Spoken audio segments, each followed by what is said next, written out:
Hello, class 11 students. Good morning to all of you. Welcome back. In the last video we have started the chapter vectors, a topic vector, and we'll continue the same here also.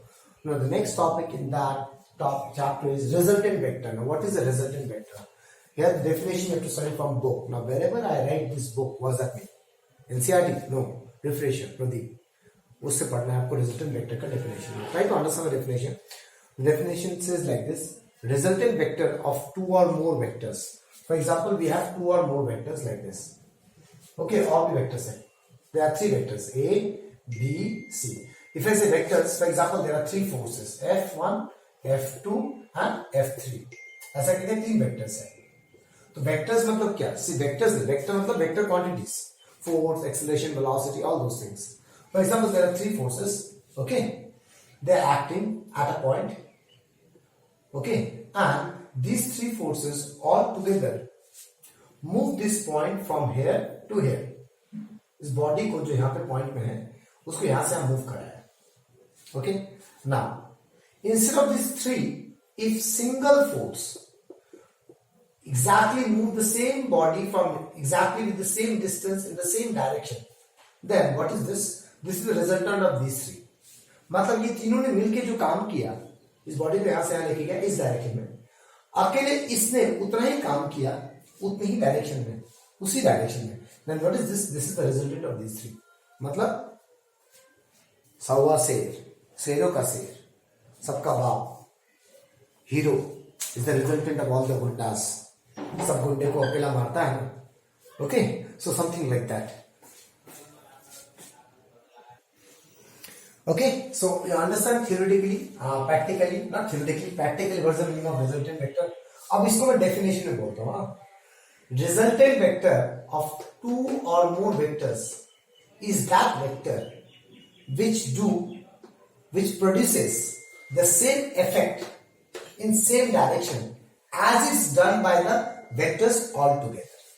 Okay, तो तीनों मिलके जो किया उतना ही अकेला कोई करेगा तो ये इसका resultant. So this is the concept of resultant vector. Now we need to understand numerical concept. This is totally a numerical concept.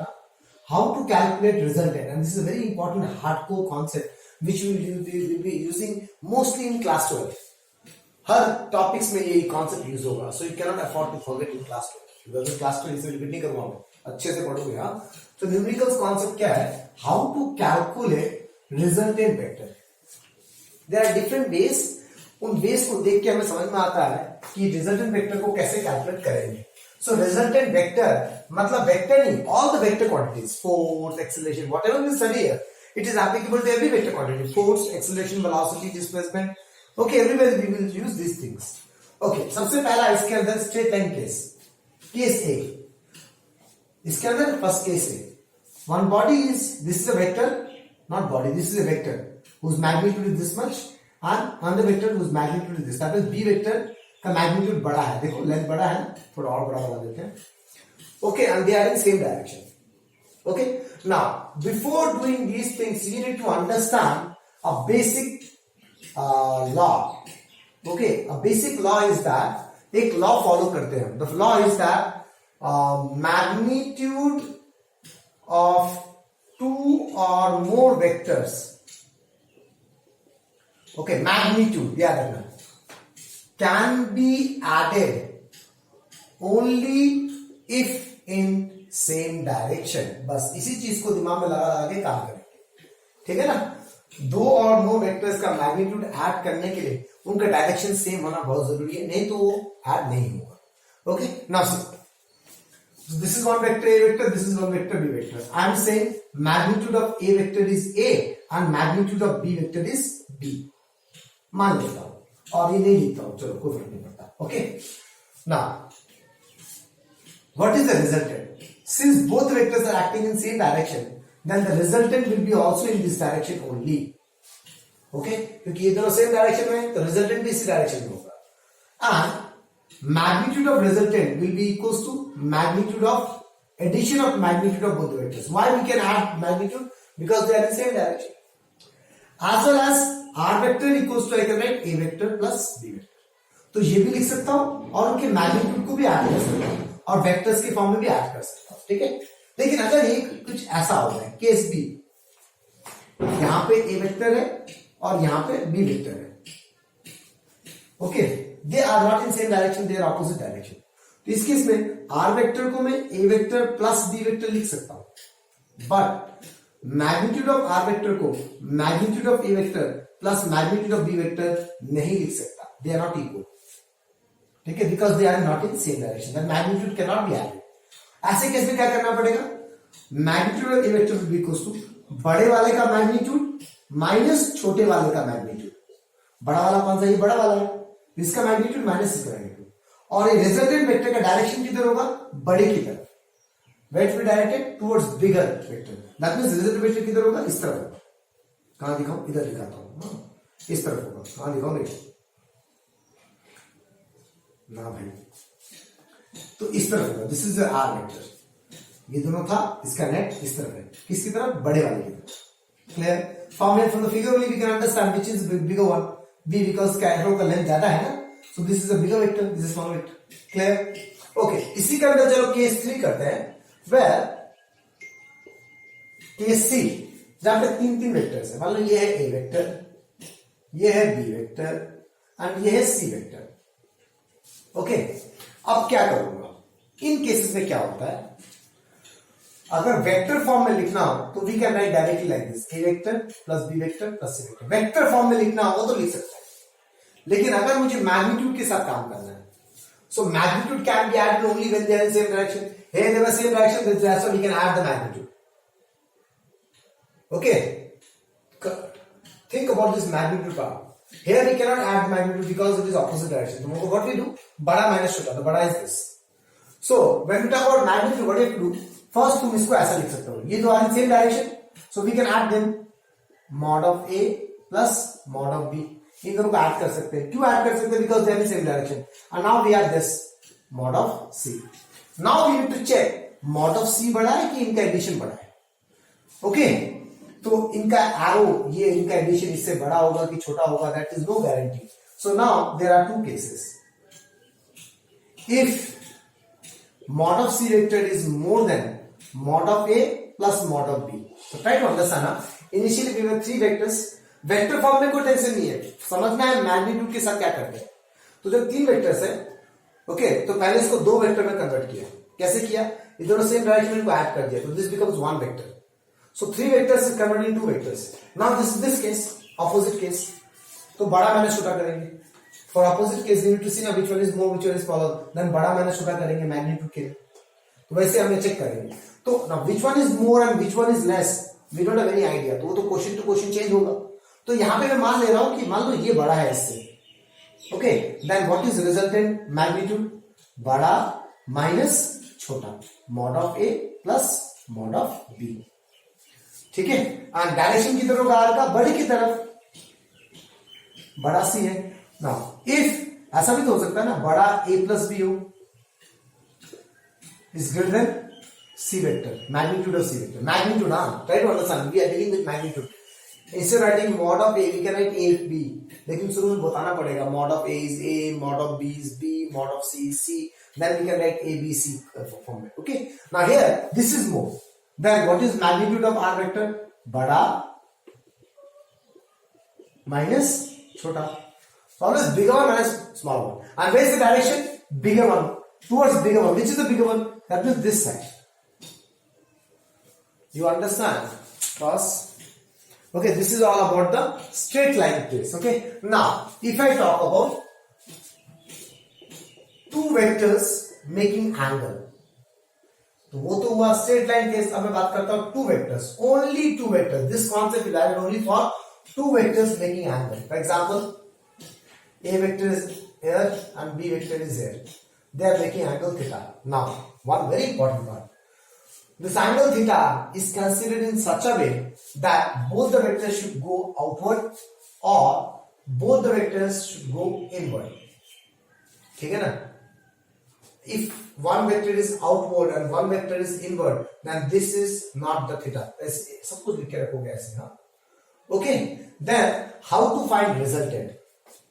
Then r vector is equals to a vector plus b vector नहीं होगा, okay, ये नहीं होगा। तो क्या होगा, कब होगा, किस तरीके से होगा, that will study after some time. Okay, let me rub the board first. Okay, now see next case is two vectors making angle. ठीक है ना, ये मैंने एस्ट्रिक मारने में नंबर भूल गया कौन सा नंबर था। I think 1 was straight line case. This is second number, right? Okay, two vectors making some angle like this, and those figures I think you have drawn. Angle should be such that both vectors are going out or both vectors are coming inside. एक बाहर और एक अंदर आया तो वो angle theta नहीं होगा। Clear? Okay, so what to do in these cases? What to do whenever you have this sort of case? We have to apply two laws, either triangle law of vector addition or parallelogram law of vector addition. Triangle law of vector addition या तो parallelogram of law of vector addition. When we have two vectors, only two vectors, it is valid only for two vectors making some angle. Clear? So in these cases we have to go for these two laws. Now what these two laws say? तो इस cases में r vector is not equals to a vector plus b vector until law valid. ठीक है ना, ऐसा मैं तभी लिख सकता हूं जब लॉ वैलिड करेगा, दिस लॉ वैलिड करेगा। वो लॉ वैलिड कैसे करेगा, that will study now. Okay, then again individually एक एक लॉ फिर से पढ़ूंगा वापस। अब इसे समझो कैसे लगाना है। Okay, so what to do this, क्या करेंगे तब, तो मान लो ये मेरा ए वेक्टर है और मान लो ये मेरा बी वेक्टर है and this is the angle theta. ठीक है, अब इस कॉन्सेप्ट में मुझे आर वेक्टर निकालना है। ठीक है, now how to apply the r vector? You have to put this into a form of a triangle. तो तुम्हें इसको एक ट्राइंगल बनाना पड़ेगा पहले, इन वेक्टर्स को ट्राइंगल के फॉर्म में लाना पड़ेगा, तभी तुम बना पाओगे आर वेक्टर, नहीं तो तुम आर वेक्टर नहीं ला पाओगे। ओके, सो ट्राइंगल लॉ मतलब क्या बोलता है, ट्राइंगल लॉ बोलता है imagine two vectors are denoted by two sides of a triangle, okay, in magnitude and direction. Okay, imagine two vectors are represented by two sides of a triangle. तो यहां पे ये a वेक्टर है, ये रहा a vector, ठीक है ना। ओके, ये b वेक्टर है तो ये रहा b vector. Okay, taken in, now what is the statement of triangle of that I am saying? Imagine two sides of a triangle, okay, represent two vectors. This side represents a vector in magnitude, that means the length of the triangle side is equals to the magnitude of a vector and the arrow represents direction. This side represents b vector, that means the length of this side represents the magnitude of b vector and this arrow represents the direction. Why I have taken that arrow? Because यहाँ पे ऐसा arrow taken in same order. This is the definition of triangle law. Two sides of a triangle represents two vector taken in same order. Same order मतलब क्या, देखो एक इधर है और एक इधर है, नहीं ऐसा नहीं होना चाहिए, या तो ऐसे जाना चाहिए या तो ऐसे जाना चाहिए। मतलब what I have to do, I have to make any one negative, मतलब एक एरो को उल्टा बनाना पड़ेगा ताकि एरो ऐसे करके ऐसे जाए या तो एरो ऐसे करके ऐसे जाए। ठीक है ना, तो ऐसे ऐसे नहीं जाएगा, ट्राइंगल बनाने के टेकन इन सेम ऑर्डर होना चाहिए। Either the arrow will go like this or the arrow will go like this, कोई भी एक बना दो। तो मैं क्या कर रहा हूं, इसको एरो को ऐसे कन्वर्ट कर रहा हूं। तो जब मैं एरो को ऐसे कन्वर्ट करूंगा, that means this becomes minus b vector, negative vector पढ़ा था हमने, magnitude remains the same on that, so this is taken in same order, गया ना। तो ये मैं क्यों किया, इस बी वेक्टर को माइनस बी वेक्टर क्यों लिखा, to satisfy the triangle law. Triangle law से if two sides of a triangle represent two vectors in magnitude and direction taken in same order, तुम a को भी माइनस से बना सकते थे, कोई पंगा नहीं, that is also correct. Now the next statement say then the third side of the triangle taken in opposite order, ये ऐसे करके ऐसे गया, इसको उल्टा लो, is the resultant of these two, okay, in magnitude and direction. मतलब the third side का जो लेंथ है वो इस रिजल्टेंट का मैग्नीट्यूड होगा। ओके, जो एरो है ऑपोजिट ऑर्डर में लिया, ये ऐसे करके ऐसे गया, तो ये भी एरो ऊपर की तरफ एरो होना चाहिए था, but arrow is in downward direction. Okay, so take in opposite order. ये statement बोलता है. Now again I'm repeating the whole statement. Triangle of rectangle says that if two sides of a triangle represent two vectors in magnitude direction taken in same order, then the third side taken in opposite order represent resultant in magnitude and direction. Now we can write, after satisfying this, now we can write r vector equals to minus b vector plus a vector. तो a plus b नहीं होगा, ऐसा होगा. तो जो भी vector किसी भी डायरेक्शन में दिया हुआ तुम्हें दो वेक्टर्स, ठीक है ना, उसको पहले ट्रायंगल लॉ में डालना पड़ेगा. ट्रायंगल लॉ में डालने के बाद तुम ऐसा लिख सकते हो. तब तक तुम ट्रायंगल लॉ में नहीं डालोगे, satisfy the conditions नहीं करोगे, then you cannot write this. Okay, now we can write r vector equals to a vector plus vector minus b vector plus a vector. Clear? ये हुआ वेक्टर फॉर्म में कैसे लिखा मैंने, ठीक है ना. अब मैग्नीट्यूड कैसे निकालूंगा. So situation was this is b vector and this is a vector. Then where is the resultant. Okay, resultant किसको बोलते हैं. रिजल्टेंट इनके बीच में कहीं पे होता है. मैग्नीट्यूड, मैग्नीट्यूड का बात कर रहा हूं क्लास, वेक्टर फॉर्म का बात नहीं कर रहा. सो मैग्नीट्यूड और रिजल्टेंट इनके बीच में कहीं पे होगा. This angle is theta. तब magnitude of resultant is R मान लो. इसका डायरेक्ट फॉर्मूला है under root A square plus B square plus 2ab cos theta. Okay, what is R. Magnitude of R vector I am noting it as R. Magnitude of A vector I am taking it as A. इसको मैं ले रहा हूं R, just to write the things in a simpler वे. हर जगह mod of R vector इतना बड़ा formula में लिखूंगा पागल होगा ना, इसलिए मैं लिख रहा हूं R equals to under root A square plus B square plus 2ab cos theta. In by this formula I will find the magnitude of the resultant of two vectors making some angle. ये formula हम कब use करते हैं. Magnitude of resultant निकालने के लिए. किसका. दो वेक्टर्स का making some angle. Clear. Understand. Direction कैसे निकालते हैं. पहले वाले केसेस में क्या था, बड़े वाले की तरफ direction. Straight line case very easy. ना अब सुनो, जब भी मैं डायरेक्शन का बात करता था, अब यहाँ पे खुद से एक नोट लिखोगे अच्छे से. जब भी हम डायरेक्शन का बात करते थे, I am talking about unit vector, right. But in actual life direction मतलब यूनिट वेक्टर नहीं होता है, ठीक है ना. Direction is something else class. Direction is what. Angle of the resultant with any one of the given vector. ये लिख लो. हाँ, ये कहीं पे लिख देना आपको. What is the meaning of direction. Direction means angle of resultant with any one given vector, okay, or with any coordinate axis.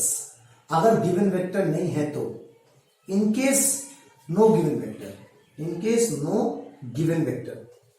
so these things I will use when you do the numerical. अब इतने से समझ के रखो. These things should be there in your mind. So what I want to say is that direction doesn't mean unit vector. In numericals, when till they don't ask you find the unit vector, till then you don't need to calculate unit vector. Direction is not considered as unit vector. Unit direction means angle of the vector with any coordinate axis. अगर कोई given vector नहीं है और resultant का direction निकालना है तो angle of the resultant with any one of the given vector. When you talk about the resultant direction, तो साथ में given vector तो होगा ना. resultant किसी vectors का तो आएगा ना. So if I talk about resultant, that means दो वेक्टर्स या तीन वेक्टर या चार वेक्टर कुछ ना कुछ होंगे, तो किसी भी वेक्टर के साथ एंगल निकाल दो. बट मैं अगर एक ही वेक्टर का बात करूं, फॉर एग्जांपल ए वेक्टर का बात करूं, मैं बोलूं डायरेक्शन ऑफ ए वेक्टर निकालो, तो ए वेक्टर तो रिजल्टेंट वेक्टर नहीं है, तो तब डायरेक्शन ऑफ ए वेक्टर क्या होगा. तब उसका एंगल विद कोऑर्डिनेट एक्सिस निकाल लो. या तो एंगल विद एक्स एक्सिस निकाल लो, एंगल विद वाई एक्सिस निकाल लो, एंगल विद जेड एक्सिस निकाल लो. That is called direction of A vector. तो यहां लिखा है angle of resultant with any one given vector, that is called direction, or with any coordinate axis in case there is no given vector. तो ये condition कब use होगा. ये condition कब होगा. If we ask direction of a vector, अगर पूछूं तब उस वेक्टर का एक्स एक्सिस, वाई एक्सिस और जेड एक्सिस सब एंगल निकाल लो, काम कर जाएगा. लेकिन अगर रिजल्टेंट का डायरेक्शन पूछा है तो रिजल्टेंट हर वक्त दो वेक्टर्स का निकलता है या तीन वेक्टर्स का निकलता है, तो उसका एंगल्स निकाल लेना। So let R is making angle beta with A, तो ये एंगल बीटा निकाल लो, मिल जाएगा फॉर्मूला, ठीक है ना। सो इसका भी डायरेक्ट फॉर्मूला दिया हुआ है। This both derivations we will do separately when we study triangle of vector addition अलग से, then we study this derivation, ये कैसे आया, ये कैसे आया। Okay, now try to understand tan beta का फॉर्मूला कैसे लिखेंगे। Divide beta is angle with which vector A, तो नीचे ए लिखो, ठीक है ना। अब B next vector, B next vector is B, so B sine theta by A plus B cos theta. Okay, तो ये जो एंगल है वो किसके साथ है पहले ये देख लो, किसके साथ है, ए वेक्टर के साथ है, तो अकेला ए यहां पे होना चाहिए। तो उसके बाद B sine theta, next vector जो भी है B sine theta by A plus B, नीचे प्लस बी कॉस थीटा। मान लो समझ में आया तो ओके, तो मान लो मैं बोल रहा हूं मुझे ये वाला एंगल निकालना है, चलो यहां पे एंगल दिखाते थोड़ा कंफ्यूजन हो जाएगा आप लोग को। चलो मैं यहां दिखा रहा हूं, अगर फिगर ये हो गया बी, ये हो गया ए, ये हो गया R. Okay, this whole angle was theta. मैंने बोला ये एंगल बीटा है और मैं बोल रहा हूं ये एंगल बीटा डैश है। तो मैंने क्या बोला, what is the direction, direction means what, beta या तो beta dash, angle of resultant with any one of the given vector. या तो तुम एंगल विद ए निकाल लो या तो तुम एंगल विद बी निकाल लो, कोई भी एंगल निकालो, हो गया। ओके, तो अगर मैं tan बीटा निकालता हूं तब भी आंसर आएगा। फॉर एग्जांपल मैं tan बीटा डैश निकालना चाहता हूं, मैं एंगल विथ बी वेक्टर निकालना चाहता हूं, तो आप क्या करोगे, how to write the formula. See this angle is with which vector, angle of the resultant with which vector, B के साथ, तो नीचे बी लिखो, प्लस दूसरा कौन सा वेक्टर बचा, ए, तो ऊपर A sine total angle between the two vectors theta by cos theta. तो ये लिखने का तरीका है, just show you the method of writing the formulas. Okay, so overall what we understand till now is that let's have a small recap, otherwise lots of things पढ़ लिया confusion create हो जाएगा, right? मुझे पता है confusion हो चुका है आप लोग को। When we have two vectors making some angle, ये एंगल कुछ ऐसे होना चाहिए, दोनों बाहर जाए नहीं तो दोनों अंदर आए। ये कॉन्सेप्ट कब यूज करना है, मैग्नीट्यूड्स निकालने के लिए। एंगल्स थीटा जो यहां पर डालोगे ना फॉर्मूला में, ये थीटा कुछ ऐसा होना चाहिए, both the vectors should going out और both the vectors should come out. तो अगर दो वेक्टर्स मेकिंग सम एंगल है तो इनका रिजल्टेंट का मैग्नीट्यूड निकालने का फॉर्मूला ये रहा, under root square plus square plus 2ab cos theta. And direction मतलब क्या होता है, resultant the angle with any one of the given vector, that is B beta और बीटा डैश, या तो बीटा निकाल लो तो बीटा डैश, तो उसका फॉर्मूला ये रहा डायरेक्शन निकालने का। फॉर्मूला लिखने का तरीका क्या है, tan beta equals to see beta is which angle with which of the vector, A के साथ, तो नीचे ए लिखो, ऊपर दूसरा वाला vector B sine theta by B cos theta. Again B dash किसके साथ एंगल है, बी वेक्टर के साथ, तो नीचे बी प्लस लिखो, ऊपर A sine theta by cos theta. Okay, ये हुआ सिंपल जो हम न्यूमेरिकल में यूज करेंगे, ये हम न्यूमेरिकल में कभी यूज नहीं करेंगे, ठीक है, ये हम न्यूमेरिकल में यूज करेंगे this one. So to vectors making angle, vector should go either outward or inward, then magnitude this formula, direction this formula. And what is the meaning of direction, this you need to understand. If we are talking about direction of a resultant, that means angle of the resultant with any one of the given vector, or if I talk about direction of a vector, that means angle of the vector with the coordinate axes. Next, हम vector form में ऐसा कब लिखेंगे, कब लिख सकते हैं, जब दो वेक्टर मेकिंग सम एंगल है। स्ट्रेट लाइन केस में तो हर वक्त लिख सकते थे, whether they are in same direction, whether they are in opposite direction, we always write r vector equals to a vector plus b vector. But when the vectors are making some angle, then you need to convert this structure into a triangle, okay, and triangle law में डालना पड़ेगा, then only we can write r vector equals to something plus something. वो triangle law क्या बोलता है, take these vectors into a triangle side, take these vectors as a side of a triangle. So take a triangle where take two sides, represent these two vectors, taken in same order, इसलिए मैंने b vector को उल्टा लिखा। Then the third side taken in opposite order, ये ऐसे करके ऐसे घूमेगा, लेकिन मैंने उल्टा घुमाया ना इसको, that is opposite order. Then this is opposite order में जो लिया, that is equals to same order का addition. Okay, now comes to parallelogram law. Sometimes students apply this law, sometimes students apply this law. तो ये law भी लगा सकते हैं, ये लॉ थोड़ा इजी होता है। ये हो गया मान लो बी वेक्टर, ये हो गया मान लो ए वेक्टर, ओके, तो पहले हम देखेंगे कि इसका वेक्टर फॉर्म कैसे लिख सकते हैं. Okay, to write this in vector form, first this vector should be representing two sides of a parallelogram. तो इसको एक पैरेललोग्राम बनाना पड़ेगा पहले. तो ये हो गया, पैरेललोग्राम बन गया. Okay, we have to make this vectors as a side of a parallelogram. तो मैंने डॉटेड बना के क्या बनाया, एक पैरेललोग्राम बनाया, where this is a parallelogram where the two adjacent sides of the parallelogram represent two vectors in magnitude direction, in magnitude direction. यहां पे taken in same order नहीं है, both should be moving outward or both should be moving inward. That is parallelogram का होता है. Okay, then the diagonal of a parallelogram which is passing through the intersection point of these two sides, the sides which represented the two vectors, the side which represented the two vectors which were intersected, those sides intersect at this point, diagonal from this point, because in a parallelogram there are two diagonals ना. अगर ये A vector है, ये B vector है, तो इस diagonal को ले सकते हैं.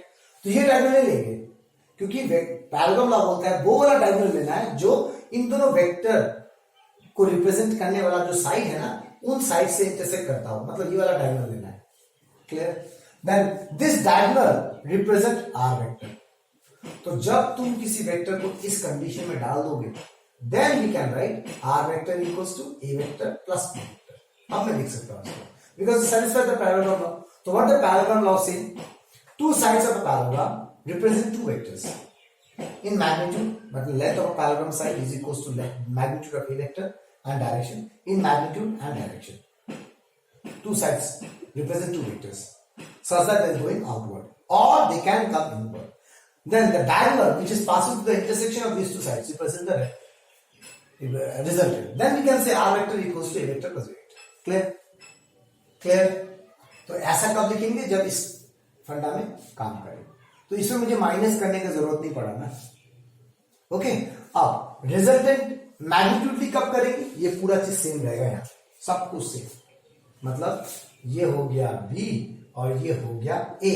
Then where is the resultant? This is the resultant. Now what is the formula of resultant? Under root, same formula, a square plus b square plus 2ab cos theta. Theta is the angle such that both are going outward or both are going inward. And what is the direction formula? Same formula. For example, beta is the angle. Beta is the direction. The beta is which the angle of resultant with which vector a के साथ, तो नीचे a लिखो plus b sin theta by b cos theta. अब ये formulas आया कहां से, कैसे आया, those things we will study यहाँ पे अलग से पढ़ेंगे. Triangle of vector addition we will have a new topic. Then again learn this form, the definition, and then we will derive these expressions कहां से आए. Okay, so you understand what is the meaning of direction. Okay, so you understand how to apply, how to use the numericals. So focus on these things. इसमें ये formula कब लगाऊंगा, ये formula कब लगाऊंगा, ये फॉर्मूला कब लगाऊंगा, कब लगा सकता हूं. ओके, वेक्टर फॉर्म में कब कैसे लिखूंगा, जब वो ट्रायंगल लॉ को वैलिड करेगा या तो पैरागोन लॉ को वैलिड करेगा. Then only we can apply the formulas. So when we are reading this thing ना, please open your book from there, get the triangle law. Triangle law को पढ़ो, पढ़ के देखो मैं क्या बोल रहा हूँ, तब तुम्हें समझ में आएगा. एक एक लाइन पढ़ो, फिर देखो मैं क्या बोलना चाह रहा हूँ, फिर एक एक लाइन पढ़ो ट्रायंगल लॉ का, फिर देखो मैं क्या बोलना चाह रहा हूँ. Okay class, okay. Now still we left with one more part. Okay, now see the last part. If we are dealing with more than three vectors, sorry, more than two vectors. पहला case क्या पड़ा, straight line case, जहां पे एक हो, दो vector हो कि तीन वेक्टर हो कि चार वेक्टर हो. It's very easy to convert. जो वेक्टर सेम डायरेक्शन में उनको ऐड कर दो, फिर देखो बड़ा माइनस छोटा कर दो, right. But there are two vectors, जब तब ट्रायंगल और वेक्टर एडिशन लगाएंगे, ट्रायंगल लगाएंगे तो पैरेलल लगाएंगे. But when there are more than two vectors, तब क्या करेंगे, तो तब चीजें थोड़ा कॉम्प्लिकेट होता है. And we use a concept called as resolution of vector, जो हम बाद में फिर से पढ़ेंगे. अब इधर सिंपल सा कॉन्सेप्ट सुनो, व्हाट इज रिजोल्यूशन, थोड़ा सा पढ़ते हैं, because I have to use it. Resolution of vector मतलब क्या होता है, ट्राई टू अंडरस्टैंड.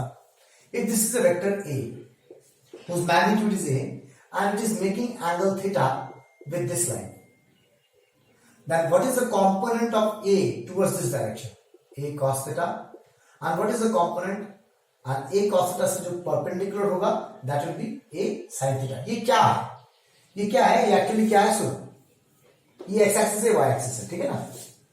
बॉडी ना इधर की तरफ जा रहा है। When the body is moving in this direction, at the same time, it's covering certain x-axis, x distance, and it's covering certain y distance, right? तो वो क्या है, मान लो यहाँ पे velocity, इस तरह velocity है, तो body is covering this distance, but at the same time, it's covering certain x distance also. That means इस velocity का कुछ component इस तरफ काम कर रहा है, इस velocity का कुछ component उस तरफ काम कर रहा है. That is called splitting of vectors. एक वेक्टर को स्प्लिट किया दो अलग अलग वेक्टर्स में, ओके मतलब इसका कुछ पार्ट इस तरफ काम कर रहा है, इसका कुछ पार्ट उस तरफ काम कर रहा है, that is called resolution. Okay, तो वो रिजोल्यूशन हम डिटेल में बाद में फिर से पढ़ेंगे, हाँ ओके, अलग से सब टॉपिक पढ़ेंगे। अभी सिर्फ समझो कैसे करते हैं रिजोल्यूशन। तो हम कैसे करते हैं, A vector making angle theta with this line, तो जिस लाइन के साथ थीटा बनेगा वो है cos थीटा, और ए cos थीटा से perpendicular A sin theta. Let's take one more example. मान लो इधर है बी और ये इसके साथ थीटा बना रहा है, तो जिसके साथ थीटा बनाएगा उस तरफ बी cos थीटा हो जाएगा, और बी cos थीटा से परपेंडिकुलर बनेगा वो हो जाएगा बी sin थीटा, ठीक है ना। Okay, now C what to do with more than two vectors. For example, we have three vectors like this, 1, 2 और 3. This is a vector A, this is a vector B, and this is a vector C. ऐसे करके दो तीन vectors है। How to find resultant of this? So to calculate the resultant of this vector, okay, what we have to do, we need to use resolution. In vectors को split करेंगे और split करके convert करेंगे दो vector में, और उसके बाद ट्रायंगल लगाएंगे। This is the overall concept. Whenever we have more than two vectors, your job is to split the vectors and convert it into two vectors, and then you apply the triangle law and parallel law. Now to split the vectors, we need axis. तो हम क्या करेंगे, axis बनाएंगे। ये A हो गया, ये B हो गया, ये C हो गया। So draw the axis. So let I'm saying this is x axis. कोई भी एक्सिस बना दो, कोई फर्क नहीं पड़ता। This is y axis. हो गया? We have drawn the axis. Now to split the vectors we need angles. तो न्यूमेरिकल्स में तुम्हें ये एंगल्स दिया रहेगा। For example this angle is theta, okay, and this angle is phi. Okay, so मैंने क्या किया, मैंने एक्सिस क्यों बनाया, because I know we need to split, resolute करना पड़ेगा, and we need to convert into two vectors. तो अब किसको रिजॉल्व करूं, ए को करूं, बी को करूं, सी को करूं, ठीक है ना। तो अब क्या होगा, उन वेक्टर्स को रिजॉल्व करना जो एक्सिस पे लाई नहीं करता। एक्सिस ये है और ये है, इस पे तो सी लाई करता है ना, ए लाई नहीं करता, बी लाई नहीं करता, तो I will resolve B, B and A resolve करूंगा। तो बी इस लाइन के साथ थीटा एंगल बना रहा है, इधर क्या आ जाएगा, बी cos थीटा, इधर डायरेक्टेड है, इधर आया, इधर डायरेक्टेड ऊपर आएगा, B sin theta.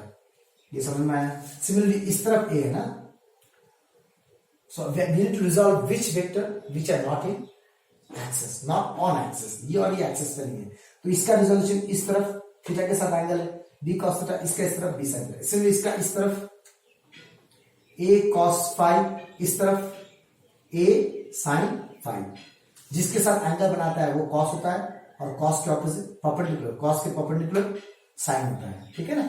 So now see, अब a और b को भूल जाओ, क्योंकि ए को मैंने स्प्लिट कर दिया, ए और बी को भूल जाओ। Now see X and Y axis, ठीक है ना। अब एक्स एक्सिस देखो और वाई एक्सिस देखो। एक्स एक्सिस में एक वेक्टर उस तरफ है बी cos थीटा, एक इस तरफ है ए cos थीटा। अब चेक करना है कौन बड़ा है, ये बड़ा है कि ये बड़ा है। स्ट्रेट लाइन केस हो गया ना, बड़ा माइनस छोटा करेंगे। ओके, सो मैं क्या मान रहा हूं, मैं मान ले रहा हूं कि ये बड़ा है, so I will do this minus this. Indian numericals में भी इस साइड वाला बड़ा होगा तो ये माइनस ये करो, क्लियर। तो अब मेरे केस क्या है, हो गया, मैंने इसको मैंने मान लिया R1, क्या, B cos theta minus A cos phi, considering, क्या कंसिडर किया, that B cos theta is greater then A cos phi, clear. मैंने मान लिया, लेट लेके मैंने काम किया। इन न्यू न्यूमेरिकल्स में भी ये वाला बड़ा होगा, ठीक है ना। So take the X axis, so take it as Rx, better X की तरफ देख रहा हूं, तो एक इस तरफ है एक उस तरफ है, तो बड़ा माइनस छोटा। अब y की तरफ देखो, y की तरफ ये दोनों उस तरफ ऊपर की तरफ है, that means this two can be added, same direction में है ना, और एक नीचे की तरफ है, क्लियर। एक ऊपर की, दो ऊपर की तरफ है, नीचे एक तरफ है. So again it's a straight line case, but these two are in same direction, so we can add them. But this is opposite direction. So ये माइनस ये, या तो ये माइनस ये, बड़ा माइनस छोटा. Clear? So I am saying इसको बड़ा मान ले रहा हूं, a sin phi plus b sin theta. Now you tell me one thing, do you understand why we can add these two? क्यों ऐड कर सकते हैं हम इन दोनों को? क्योंकि दोनों सेम डायरेक्शन में है, और स्ट्रेट लाइन केस और एक ऑपोजिट में है, तो माइनस सी. ओके, इससे मैंने क्या ले लिया, let a sin phi plus b sin theta is greater than c. मान लिया कि ये वाला वैल्यू, इनका सम इससे बड़ा है, तो बड़ा मैंने छोटा कर दिया. Clear class? तो अब देखो, मैंने इस फिगर को क्या बना दिया पता है? मैंने इस फिगर को ऐसा बना दिया, rx ry. देखो, पहले था 3 वेक्टर्स a b c, इसको स्प्लिट किया. ओके, स्प्लिट करके मैंने I have seen only the x axis, I have seen only the y axis. When I have seen the x axis, I have seen towards positive x we have this, and towards negative x we have this. So I considered in this that this is more. So बड़ा minus छोटा. So इस तरफ था ना बड़ा, that the rx is that side. If in your numerical ये वाला बड़ा होगा, तो ये माइनस ये लिखेंगे, then rx will go this side. Clear? Similarly, along y axis, I see these two are in same direction, so we can add them. Now we need to check, ऊपर में एक है और नीचे है, तो बड़ा माइनस छोटा. So I am considering this is more. Let मान लिया, तो बड़ा माइनस छोटा, तो बड़े की तरफ होगा ना. So ry. In your numerical, if c is more, then c minus this, तब ry नीचे होगा. So after these all steps, what I did, I have converted my 3 vectors into 2 vectors, making angle 90 degree. So how to find resultant? Under root rx square plus ry square plus 2 rx ry cos 90. यही तो formula होता है ना, a square plus b square plus 2ab cos. Angle between these two, theta. What is angle? 90. Cos 90 is 0. तो resultant कैसे निकलेगा? rx square plus ry square. हो गया. Clear? Understand? बात तो कैलकुलेट कर लेना. Okay. So this resultant will be somewhere. यहां पे कहीं पे होगा इस रिजल्टेंट r. समझ में आया class? Okay, so I need to calculate this angle beta. Direction, तो डायरेक्शन कैसे निकालूंगा? Direction of r, tan beta. Now it is which vector x के साथ है ना, सो rx जिसके साथ एंगल होता है उसको नीचे लिखते हैं. दूसरा कौन सा वेक्टर है? ry sin theta. What is angle? 90. rx plus ry cos 90. तो देखो कितना आ गया, ry sin 90 is 1 by rx, this is 0, cos 90 is 0, so rx by ry, so what that is tan beta.